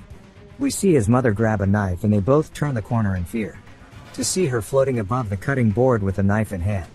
Their hearts start to beat like crazy. As the mother's head starts to twitch and then turns into a corkscrew, as she glares at them asking where they have been. And why they are coming home so late. June's father drops his briefcase, screaming to disappear if you're a ghost and leave if you are a human. The mother does not reply. And then after a minute, she asks if it's fair that when someone else makes a mess, she has to clean it up. June and his father both get cold sweats and she asks why they keep making messes. Screaming at them. She leaps at them, saying just let her relax please. Father readies his umbrella and opens it. Blocking the knife, he realizes that it's going to come into him, so he raises his hand, flipping the umbrella. Knocking the mother over, making her hit her head. She lays there for a second and then slowly starts to stand back up. Telling him that she can't keep living like this, and that they should hang themselves and die. Father tells June to stay behind him, saying it doesn't feel right. The mother does not say anything, but she looks up, giving him a haunting gaze. She says that she heard the class president can focus for 3 hours straight. And she never should have had a dumbass like June. She begins to David Blaine into the air, saying that they should all just die together. She starts to cry blood and then flies toward, repeating that they should all just hang around. Father tells June to run. His mother grabs onto him and begins to chuck him out. June watches this and, trembling in fear, still raises his umbrella, saying to let go of his father. And then smacks her in the head. She takes the attack and then glances over at him, making him terrified. Father tells him to stay back as he will handle this. Then we hear their neighbors calling out to them. June turns over to see the neighbors entering their house, asking what is going on. June says that it is the auntie and uncle from next door. The uncle starts to walk towards June's mother, asking what is the meaning of this. Saying that they should settle it through conversation, asking her why she is doing this all of a sudden. Then he notices she is flying and his heart drops. She glares at him, saying all he does is drink and gamble, so she doesn't want to live here anymore. So she plans to hang everybody, and to stay out of her way. Uncle says that does not sound like June's father, and then comments on her eyes bleeding. He tells June that there is something wrong with his mother and to go to his house and call the cops. June panics, not knowing what to do, but father yells, saying to go do it. June grits his teeth and then starts running, telling his dad to hang in there. He and the auntie make it inside and he is gassed. The auntie asks him what is going on, saying that his parents were getting along perfectly normal just the other day. He tells her to wait and he will explain it later, since he needs to call the police first. He starts to call them and then their doorbell camera goes off. Terrified, they both glare over. We hear June's father saying that he needs him to open the door. We see his eyes bulging and his tongue hanging out of his mouth. Both June and Annie are at a loss for words. June asks who he is and what happened to his father.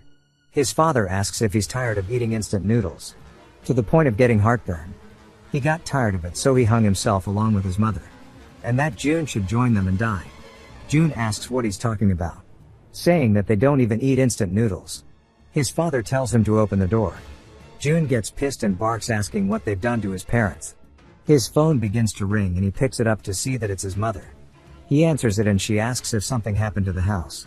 As she just got home from work, there is a huge crowd at the front gate, as well as the police. June realizes that people must have reported the commotion and tells her they're fine and not to enter and if the police pass by. June then loses his train of thought as he watches on the monitor. As his father's lifeless body is moved out of the camera frame, we see his mother staring at the camera, as well as tons of feet hanging from the ceiling. June and Auntie are even more terrified than before as they hear people being choked outside of the apartment. June wonders what in the world is going on, asking if his dad is okay, saying that he needs to do something. He looks around for any form of a weapon and sees a bag with golf clubs. He quickly runs over and grabs one out. Auntie asks him where he's going and he says to wait here and he'll see what he can do. He opens the door to see his dad laying on the floor. He starts shaking him, saying to get himself together, but his dad is unresponsive. Then he wonders where his mother went. We see her pop down from the ceiling above him. He hears her breathing and turns as she is flying in, asking how he's going to marry anybody with his fat piggy body. He smacks her in the face with a club, which stops her for a second. Her head reels from the hit, but her gaze does not shift. She grabs June by the throat, causing him to drop the golf club. He struggles, screaming to get off of him, and tries to pry her hands away from his throat. But she begins to squeeze tighter, saying that he should just die already, and she's tired of him making her suffer. Due to the lack of oxygen, and his eyes roll into the back of his head and he is strangled to death. The windows appear, saying that he is dead and he will restart at the previous checkpoint. And it loads him in. We see Sana telling him that she had fun and to take care, but he is speechless. She calls out to him, asking what's wrong, and in a sad tone replies to her. Then instantly acts cheerful, saying that he'll see her tomorrow. She smiles, saying okay, and then he heads back home. We see him calling somebody and we hear Jian answer the phone. June says he has something to ask if he is free. Jian says that he is in his study break, and June tells him about a horror story regarding an entity pretending to be his mother, asking if he has heard of such a thing. Jian wonders why he is so obsessed with ghost stories, and June tells him that he is just curious, asking if it rings a bell. Jian says that if it's that kind of ghost story, he can think of one. And while there are tons of stories about ghosts pretending to be family members, there is a famous one which is called the Mother Dilemma. June asks what it is and if there is a way out. Jian thinks about it and says there is something. Jian starts to read the story out loud, saying, on a certain night, I was on the second floor studying when suddenly I heard my mother calling. She asked me to come to the kitchen for a second, telling me to come downstairs. On his way to the stairs, where his mother was, he heard a startled voice coming from his parents' bedroom on the second floor. His mother then tells him to wait and not to go down into the kitchen, as she also just heard that same voice. The man begins to feel fear. The question behind the story is, in that moment, which mom would you trust? Jian explains that it's an urban legend that came from the United States, and surely June gets the basic feeling of the story now. June starts biting his nail, saying that the fact that it's a dilemma means there's no clear answer. Jian agrees, saying, of course. June curses, saying that even if things are uncertain, getting information is a good thing. Just like before, the clue to figuring it out is always in the ghost story. He confirms that it is a famous ghost story, asking if there is anything that other people have theorized. Jian does the classic hentai protag glasses push, saying that there are several theories out there, from deductions made from the orders the moms called out, as well as where they were located. June says he doesn't think this is going to help him, and in the first place, it's obvious which one the real one is. He asks if there are any other theories. Maybe there's a way to figure out how to chase the fake one away. Jian tells him that class will be starting soon, so he has to go. June apologizes, saying Jian's the only one who knows this much, stroking his ego a bit. Jian says if that's the case, he has no other choice. As a joke, people sometimes suggest saying something like news of pregnancy or failing grades, something that would make your mom react violently to try and differentiate the two. Jian says he doesn't really have any more time, and June thanks him, telling him to study hard, and then hangs up. June starts walking back, saying this is it. He feels like if he digs into this idea, something will come out of it. What's important here isn't exposing their identity, it's having them expose that themselves. Rather, it's about making them no longer able to imitate his mother. He realizes something and starts to cook up a plan, wondering if it's going to work, saying he thinks it'll be possible. But he decides it's not the time to ponder over things, and for now, he should confront it head on. We see the apartment at sunset. June's dad asks him if he also saw it. He says yes, there's something weird at home. June says they should solve this before mom comes home, and that he has a good plan. His dad asks him what it is, and June nervously thinks about it, realizing that even if he tries to explain it, his father won't understand, and it's probably better to show it to him in person. Since his dad is someone with good common sense, he'll instantly realize it. So, June tells his dad they should go up, and he'll explain once they're there. June then rings the doorbell, and his dad asks why he's ringing. He continues to push it 3 more times, hoping that his fake mother answers. The speaker starts to buzz, indicating that it's been picked up. June decides it's time to let it rip, saying, "Open the door, daughter-in-law." His dad is confused, and the mother doesn't reply, so June locks into character, banging on the door, saying, "Open the door, daughter-in-law. I came here knowing you're already here, and only you would leave your mother-in-law at over the age of 70 waiting at the door." There's no response from the intercom, but the door begins to beep as it unlocks. They slowly open it, seeing his mother's head at the edge of the hallway. She asks, "How dare you? How does someone like you, who is so bad at studying, walk in confidently?" She still thinks he's June. He responds by telling her she needs to teach him the code to the front door. Every time he presses the bell, it feels like he's coming to someone else's home, and he doesn't like that. His mother asks him how come there's nothing he's good at, asking who he even takes after. June continues, asking if it's an issue that he's saying he wants to come into his own house. They all sit there speechless. The mother continues talking to him like it's June, but before she can finish her sentence, June cuts her off, asking if it's wrong for him to say that he wants to come to his own home. He screams, "Give me the passcode," asking if it's too hard to understand because she's uneducated. The mother is completely speechless and then starts to mutter the words mother-in-law as she instantly changes character, as she has fallen for his Oscar-winning performance. The fake mother genuinely believes he is her mother-in-law, asking why she is speaking like that. June is glad, realizing that his plan worked, and decides to keep up the momentum. He says that since he gave birth to his son's house would be his house, and asks what kind of person she is to have such shallow thoughts. He continues, saying that if she is the daughter-in-law, she should have come out quickly to greet him and open the door. He starts raising his voice, asking if the only reason she didn't is because she doesn't like when he comes over. "Is that right?" he asks. She instantly responds, "No, that isn't it." June presses further, "What do you mean that isn't it? Are you making a fuss because you're annoyed I came over?" She begins to struggle, to say that it's all a misunderstanding. June goes nuts on the table, calling her a bitch, saying that he's got her now. He asks if she even knows what day it is, asking what she is doing. The fake mother starts to think about it, then asks, "What day is it?" June didn't expect this and is surprised. The fake mother demands to know what day it is today. June, caught off guard, wonders why she's the one questioning him, asking why she is so clueless. She gets right in his face, pressing him again, "What day is it today?" This throws June off, and he realizes that the flow has been interrupted. He needs to come up with something quickly. His father comes in clutch, yelling that today was the day she promised to pick up the kids from daycare. June turns around, worried, as he didn't expect his father to jump in like that. His father asks her if her memory is that bad, or if it's too difficult for her to look after one child, that she decided to ghost his kid completely. The mother doesn't say anything, and June's father asks if that's the case. June praises his father, thinking that this sister-in-law concept is great, and that his father really understood his intentions in such a short period of time. He thinks this is the true dignity of the head of a family. The fake mother instantly folds again, asking how she can make such a request, saying that taking care of a child is so hard. His father barks at her, asking if she is insane, saying that because of her, his kid was crying non-stop at the daycare center, and demands compensation for the emotional distress caused to her and the kid, demanding $500 immediately. The fake mother is confused, asking why she is being asked to take care of the child when they could have just gotten a babysitter instead. June's father retorts that she must be out of her mind, asking how he could trust his kid to an outsider. She begins to shake, asking why he's getting her to do it. The father keeps barking at her, asking if he is just an outsider to her, and if she's ignoring them because things got difficult. The fake mother pleads, telling him to stop. The father says enough, telling her to hand over the money or just leave the house immediately.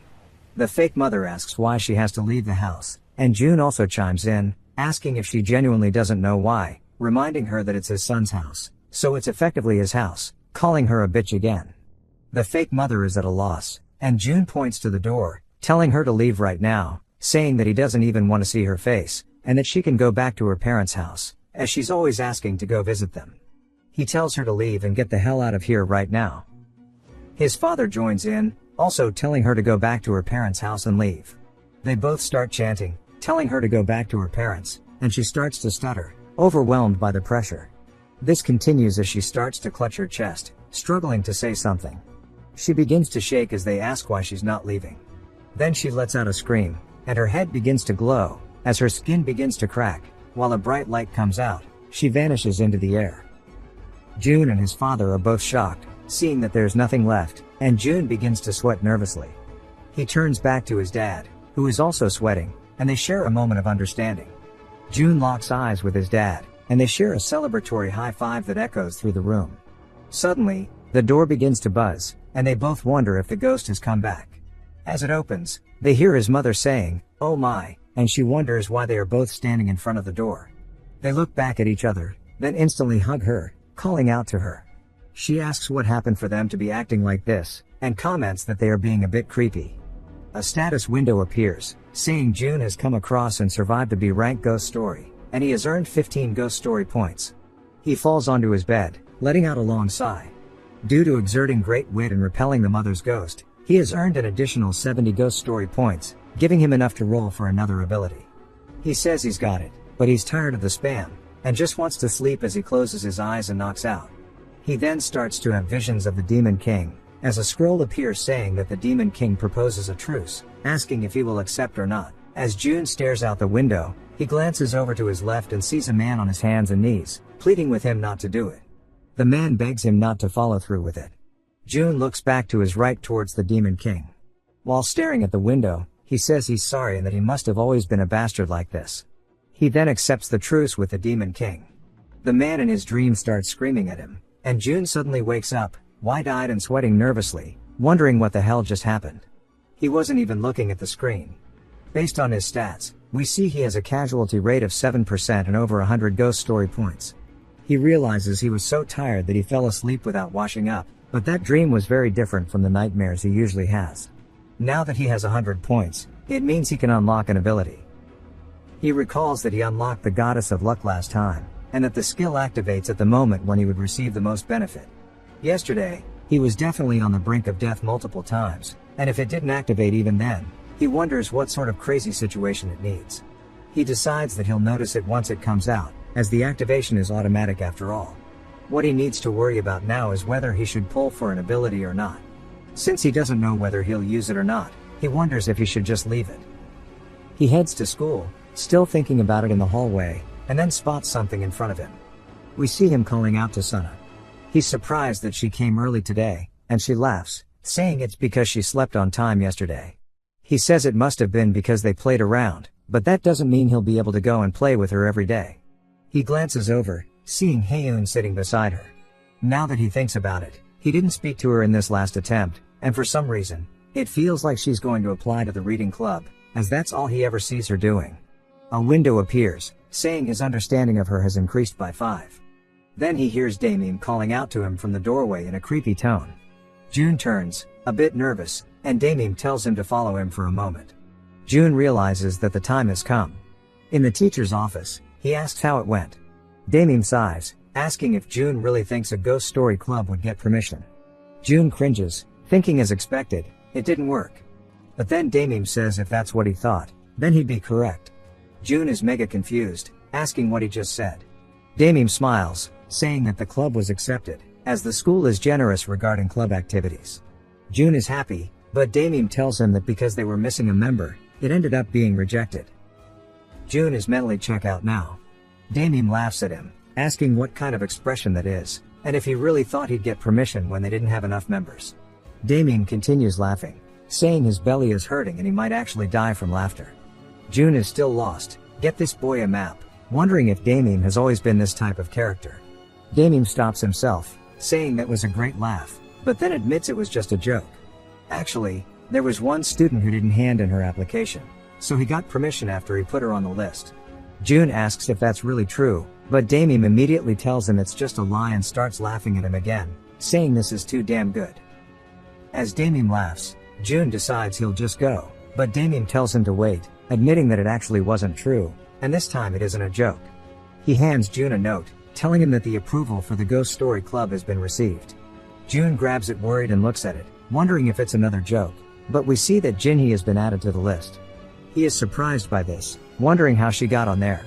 Some confetti appears as he has now cleared the quest tutorial, and he's about to go over the rewards.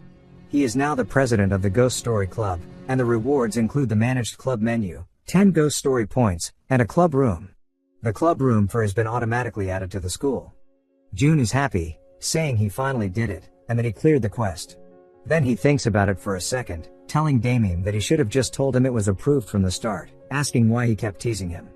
Damien takes notes from Jian and activates his hentai protagonist Glass Glare, saying that this is all for his own happiness, and his understanding of Damien has increased by 40%. June sighs, agreeing, and now, after some twists and turns, the formation of his Ghost Story Club is complete. A window appears, saying this is the end of the tutorial, and once again, congratulations on coming to school. A status window appears, saying this is the end of the tutorial, and reminds him that he needs to gather comrades to prevent the revival of the Demon King. His casualty rate has increased by 1, and he has gained 10 more Ghost Story points. Damien tells him that this is an unprecedented occurrence and that it's quite excessive for a newly formed club, but the school gave him a club room.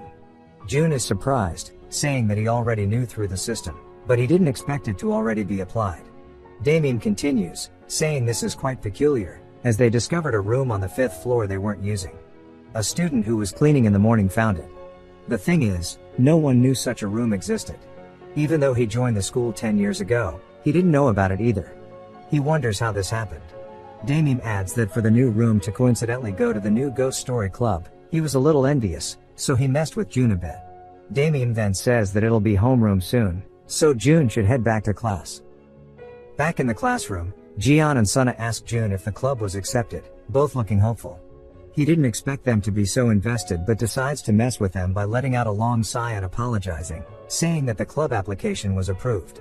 They both start to say as expected, thinking it was too much of a stretch, but then they realize he said approved. Jian asks him what he just said. June says now he understands how Damien felt when he was messing with him, and apologizes, saying they'll be stuck with him for the next 3 years, and that they also obtained a club room for free. Jian says his tone scared him, and Suna sighs out of relief while June laughs. He looks over towards Jinhee, noting that she's also a member, but he doesn't need to tell her right now, as he'll feel bad waking her when she's asleep, though it's definitely not because he's scared.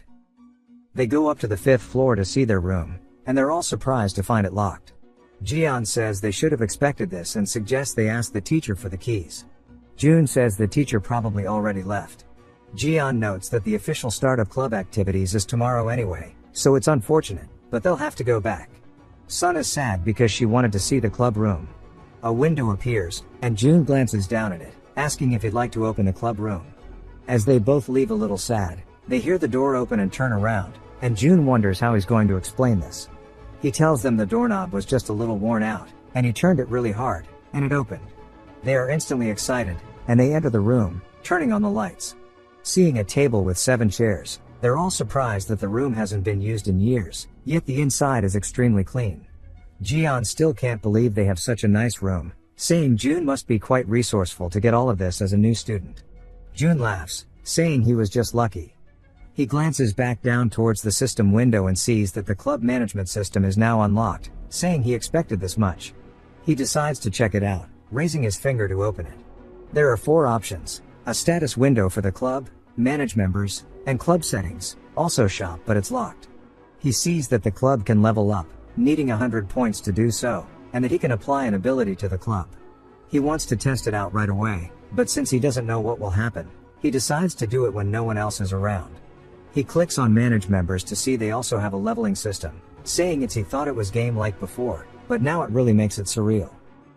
He sees Jinhee's name, saying he expected her to be here, but there's a new name, Jang Hoin. He wonders who this is, guessing she was assigned to the club by the school, and that the system probably just treats her like a member. He decides what to do and clicks on the name, reading out Suna's stats, noting it's the same stats he saw before, and originally the target had to be in front of him. He thinks this is pretty good.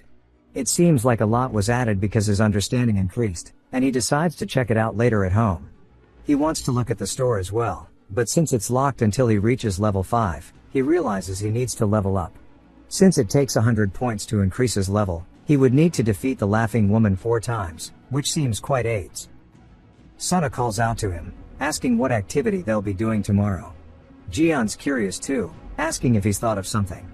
June says tomorrow they'll tell each other all the scary stories they know, share information, and establish each of their tastes and familiarity with ghost stories, saying that shouldn't be that bad.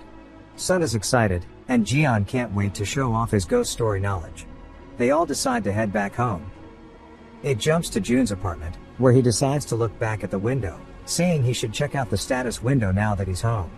He opens Jian's profile, noticing there's a new explanation for his quirk and character. We learn that Jian is overwhelmingly narcissistic, holds his family status in high esteem, and is very confident and prideful about his knowledge. However, when he encounters something supernatural, due to his sheltered lifestyle, he'll instantly panic. His understanding of Jian has now surpassed 50%, allowing him to open the information about his quirk. He decides to do that, discovering that Jian's quirk is called the denial of reality, though its meaning is still unclear. He decides to check out Jinny's profile but finds that, due to his understanding being zero, there's nothing he can do. He needs to interact with her more to learn about her. He clicks on Hoin's profile, seeing it's the teacher from earlier, but he also can't click on anything because he has no understanding, so he needs to interact with her as well. Thinking it's about time to check out Sunna's profile, he clicks on her name. He can now see her disposition and quirk, as his understanding has reached 50%. We already know her disposition is low self-esteem, as she spent her entire childhood in a poor household. She's passive in all things and slow in making decisions. His understanding of her has now increased, and with it, he can now unlock her quirk, which is yandere. Uh-oh, we hear a teacher slam the table, saying this country is a shit show, and that these days, college entrance exams don't reflect national affairs, and people don't know the importance of history. He says it's because they have the past that there is a future. As he keeps lecturing, Jun looks out the window, sighing, wondering when this class is going to end. He thinks that once it's over, it'll be lunchtime, and then this afternoon will be the first day of their actual club activities. He just wants this class to end already. The intercom starts to beep, signaling the end of class, and the students all jump up, ready to leave. The teacher tries to tell them it's not over yet, but he just sits there, depressed because they didn't listen. Jun notices everyone running around, thinking it must be because they're excited about club activities. He feels like in this kind of situation, someone always gets in trouble with the teachers. He then spots Damien drooling, super excited about the food today. Jun watches in disgust as Damien leaves, realizing this is why all the students are running. Later, we see a man delivering chicken to a girl, and Jun is surprised that they can even have deliveries here. Jian tells him that their school really allows for student freedom during club activities. They mention that on Fridays, delivery is fine, and Sunna says she's jealous. Jun tells her that next time they can also order delivery and eat it in the club room, and they get excited about it. Damien then calls out to Jun, asking if he enjoyed his lunch yet. Jun is surprised that Damien ran over so fast, thinking lunch has been over for a while and wondering how many times Damien refilled his plate. Damien asks if they're going to the club room, and Jun says yes. Damien says that means there's something he needs to tell them. Jun wonders what weird thing he's going to say this time. Damien says right now, in that club room, there's something vicious lurking about. That's why they'll probably need this, as he holds up a key. He explains that he was going to give it to them this morning but forgot, and tells them to have fun before walking away. Sunna says that the door was already open, but agrees it's good because they'll have to lock the door. Back in the room, Sunna goes first with her story. She says some hiker was climbing a mountain when he lost his way, so he spent the night in a cabin. In the cabin, there were many portraits of scary-looking faces, but when he woke up, he discovered there were no portraits, just a lot of windows. Jun says he sees, and Sunna asks him how it was, but he doesn't say anything. Jian instantly starts his story. He says that divers have several taboos they have to keep to themselves.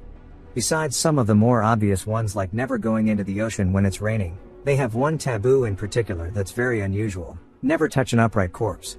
Jun and Sunna both say they see. The stories continue throughout the day, with Sunna and Jian swapping stories back and forth. Jian then asks Jun if he's going to tell a story or not. Jun apologizes, saying he actually doesn't know any. Jian sighs, saying he expected that somewhat, and if that's the case, why did Jun make this type of club? He says Jun doesn't know much about ghost stories, nor does he seem interested in them. Jun tries to explain, saying it's hard to explain, but he belongs to an experiential group. Jian asks what he means, and Jun says he doesn't know if Jian will believe him, but throughout his life, he's gone through a lot of weird things. He thought that if he researched more into these ghost stories, he'd be able to get to the root of the problem, which led him to create this club. Jian asks what exactly these weird things are, but June apologizes, saying he can't tell him. They all sit there in awkward silence, and Jian lets out a long sigh. He says, like he mentioned before, he lowered his standards and came to the school, going along with June's ruse. He knows ghost stories better than June does, so wouldn't it be better if he were the club president? That was his initial thought, and it still is, but he gives June credit for his resourcefulness, so he acknowledges him as the club president. But it's difficult if June acts like this, without any intentions or plans, nor does it seem like he has any motivation. If that's the case, there's no reason for Jian to stay in the club. June sits there awkwardly, and Sana then calls out to them, saying that they exchanged stories for quite a while, but fifth period hasn't ended yet. Jian says he wonders why, and June asks if they haven't rung the bell yet. Then it hits him, and he stands up, realizing it's too quiet. He looks out the windows, opening the curtain, noticing that it's club activities time, yet nobody is outside in the schoolyard, in the hallways, the gym, or any of the classrooms, besides their classroom. As we see Hae-eun, who's the only one left, sitting at her desk reading books, it jumps back to the empty school, and Sana says it's true, there's nobody out there. Jian also says there's no trace of anyone in the hallway either, asking if it's possible that there really isn't anyone here. June wonders if maybe school just ended early and tries to open the main screen, but nothing appears. He wonders why his status window isn't popping up, thinking he must have been swept into a ghost story again. He reaches into his pocket, saying he's never encountered something like this before. He looks down at his phone, surprised, and asks them if they could check their phones too. Jian is confused and asks why, but does it anyway, and so does Sana with her ancient flip phone. They all see that it's still lunchtime. They start walking in the hallway, thinking it's not impossible, maybe there's an error in the local network or something. Sana asks if that means everyone else has already left. Jian says yes, they must have talked a lot longer than they thought. June thinks about it, saying that's not it, he's not sure about anything else, but the status window not popping up definitely means this is a strange phenomenon, and he's certain he's been swept up in a ghost story. But he wonders how to explain this to them. Even if he mentions a status window, they wouldn't believe him. Honestly, he wouldn't even believe himself. They open the door to their classroom, and Jian is surprised as they all see Hae-eun sitting there, like we saw before, reading her book. June sees her, wondering if she didn't join the book club. So he calls out to her, saying he recognized her as Sana's partner. She turns around and closes her book, asking what he needs. June nervously turns around because he can't talk to women, and he asks if she knows where everyone went. She says it's club activities period, and they're probably in their own club rooms. June tells her they just came down from there, as there was nobody on the 5th floor where the clubs are. She's confused, and he elaborates, telling her nobody else is at school. June tells her that's why they're planning on going home, asking what she plans to do. She makes a very suspicious expression, and June panics, saying that's a very difficult expression to understand. He turns back, and both Jian and Sana freeze up as well, and Sana offers that they all go together. Hae-eun thinks about it and then smiles, saying if her partner tells her to do so, she will. We see them all walking in the courtyard. June asks if she applied to the book club, and she says yes, asking how he knew. He says he thought it might be the case, it was actually the status window that told him. She tells him it's impressive that he could tell, but mentions she was rejected. He says the competition must have been fierce, she says guess so. They continue walking in awkward silence, and June cringes because he doesn't know what to say. Since he's from an all-boys middle school, he's barely spoken with girls, and it's been the same after regression, though he seems to ignore Sana. He pokes Jian, telling him to bring up a topic, and Jian sweats nervously, then clears his throat and says, "You don't catch a cold because you are cold, rather, in the North Pole, the cold virus doesn't exist." Hae-eun says she didn't know that. June regrets asking him to say something because he doesn't know what the hell Jian just said. He thinks Jian was supposed to do something about the awkwardness, yet now he's just ruining the mood. June can't wait for this to be over with. They finally make it to the gate, and June lets out a sigh of relief, asking Hae-eun which way she's going, saying they should all split up here. She goes to tell him, and then the entire area starts to shake. June turns, surprised, as they all look up into the sky to see it starting to have a purple hue. All of their hearts start to sink, and June is confused, wondering why the Demon King is here at this time as they see it looming over them. A fighter jet flies in, deploying a missile directly at the Demon King. A bright light appears as it explodes in front of them all, leaving only the mushroom cloud behind. They just nuked him. It jumps back to the teacher slamming the podium, saying this is why their country is a shit show. June is surprised, and the teacher continues the same lecture he did last time, word for word. June begins to panic, realizing that he's regressed. He was worried because the status window wasn't working, but the regression activated normally. He wonders what sort of ghost story this is, why the Demon King, who was only supposed to appear on graduation, appeared now. He looks over, thinking maybe Jian will know, but he's surprised as Jian is glaring back at him, sweating nervously. June starts to wonder if maybe the others do too, as we see Sana and Haeun looking over with nervous expressions. Maybe for the first time ever, they've all regressed together. The intercom beeps, letting the students know that it's time to go. They all stand up, but the teacher tells them once more that class isn't over yet. As we see, only Jian, June, Haeun, and Sana remain seated while Damien runs by the door, drooling over the food menu again. They all sit there in awkward silence because they've actually all regressed at the same time this time, together. June lets out a long sigh, saying that although he's regressed many times, at times like these, he should be sitting calmly and doing something. He stands up and tells the others they should go out and eat for now. We see the delivery man again, with the same girl getting her food once more. They are all walking in complete silence. June looks around, saying it makes sense, they probably don't understand the current situation after all. Damien calls out to him, asking if he's eaten his lunch yet, and if he's maybe going straight to the club room. June says no, they are going to the classroom for now. Damien says surely they'll be going during club activities, and that means there is something he has to tell them all. June realizes he's repeating the same dialogue again, and Damien says right now in that club room, there is something vicious lurking about. But June tells him it's alright and that he's already handled it, saying goodbye. They all walk away, and Damien sighs, saying that is unfortunate. Back in the classroom, they all take a seat together. Sana asks June what they should do now. He says for now, they should just watch the situation in the classroom. Before everyone suddenly disappeared, it would be best to check whether they all went home or if there was a different reason. Jian asks what he is saying, insisting there's no way that the situation right now is reality, as his quirk denial of reality kicks in. He jumps up on the table and starts laughing maniacally, saying he's always wanted to do something like this before. Then he starts bouncing from table to table like a frog, and they all watch as he continues laughing. Jian asks them what they are doing, saying they shouldn't just sit there watching, they should join in. Suddenly, the lights go out, which takes him by surprise, causing him to lose his footing and fall onto the floor. He starts rubbing the back of his head, and June quickly asks if he's okay. The intercom goes off once more, announcing from the broadcast room that the school is currently experiencing a blackout, so the electricity is not working. Due to this, all club activities will take place in the schoolyard, and all students are to gather there. June recognizes this, as Sana and Haeun wonder if they have to go out.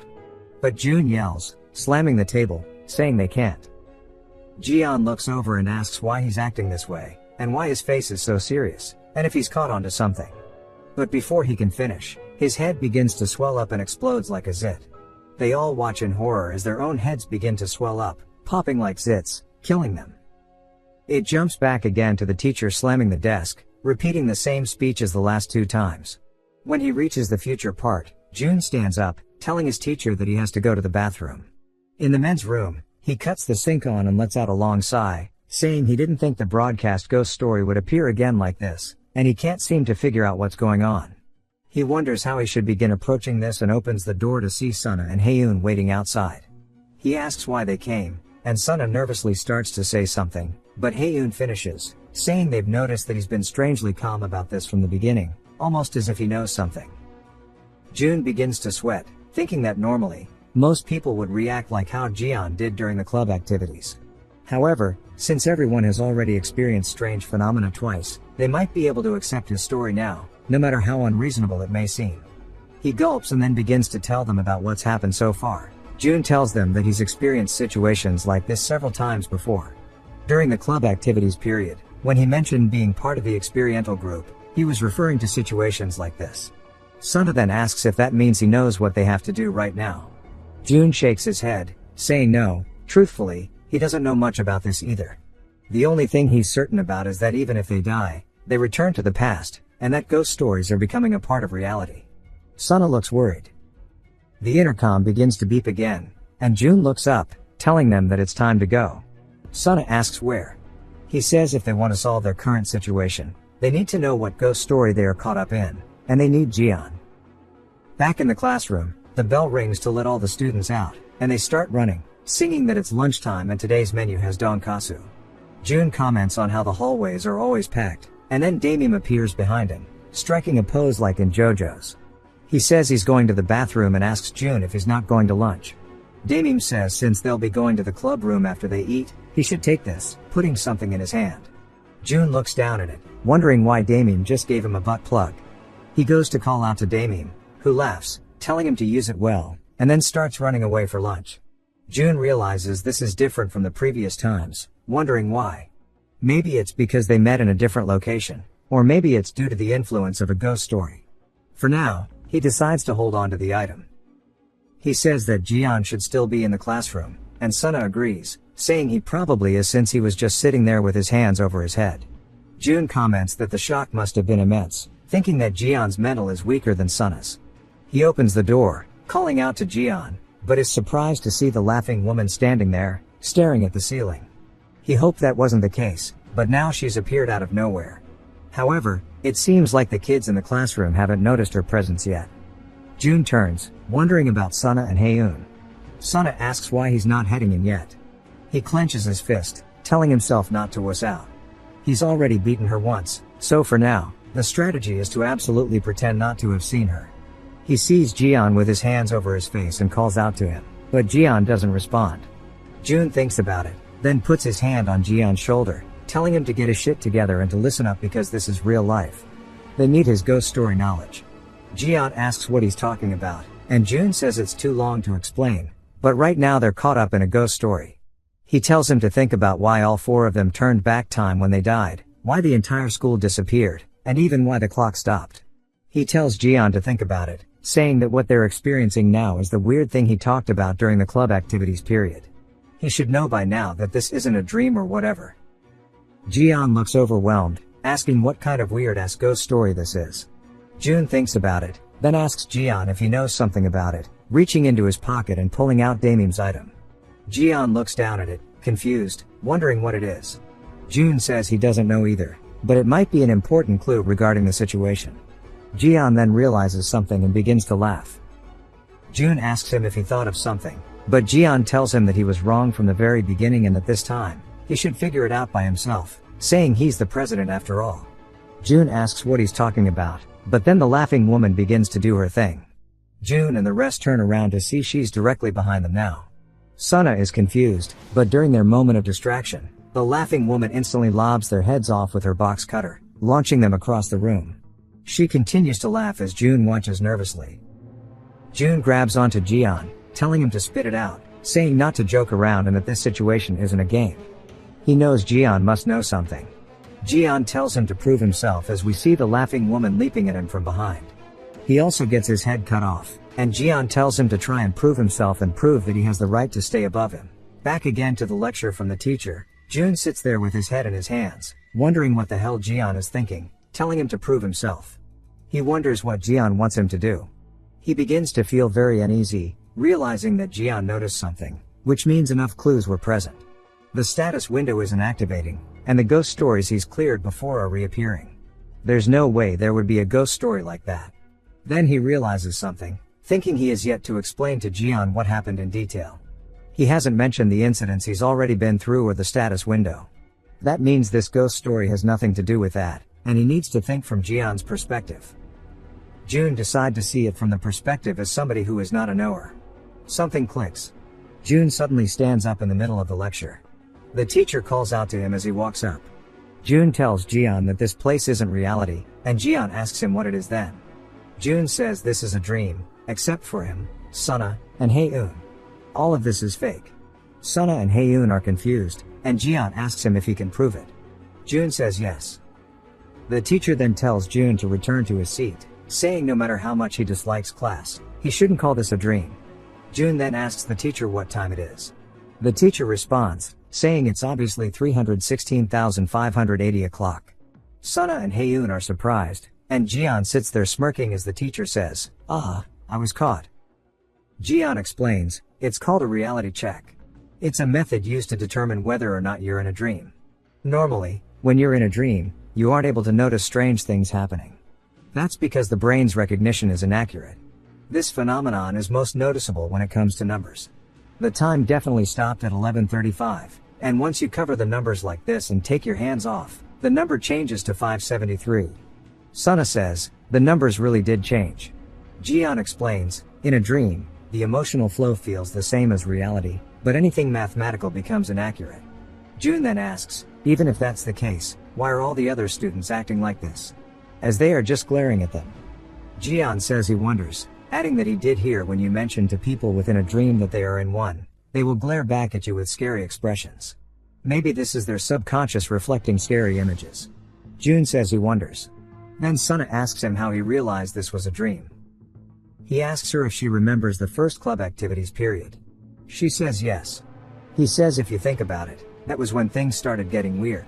Even though it was their first meeting, the teacher in charge of their club never showed up, and besides the three of them, they have another member, but she didn't show up either. Sana says, and Hae-eun then asks about the fact that time turns back when they die. June says this is a dream within a dream, like the movie Inception, asking Jian if he's correct. Jian says, exactly. It's a common ghost story. You think you've woken up from a dream, but you're still within one. It might even be a phenomenon that anyone could encounter. Normally, the most surefire method of waking up from a dream is dying, but in our case, every time we die, we wake up from the dream, then repeat it. June then asks what the solution is. Jian is confused, and June says, it's a common ghost story, so surely there is some sort of solution. Jian thinks about it, saying, there isn't some general method to solve it. While wandering through the nightmares, I woke up. It's usually something along those lines. There are cases where people thought they woke up and lived decades of their life before waking up and realizing it was all a dream. June starts to get PTSD flashbacks and says, that's the worst. Jian agrees. June then says before anything else, surely Jian has something to say to him. Jian recalls telling June to prove himself and apologizes for forcing his sense of pride to act on its own. Honestly, my tone was really lame, and I wouldn't have anything to say even if you hit me.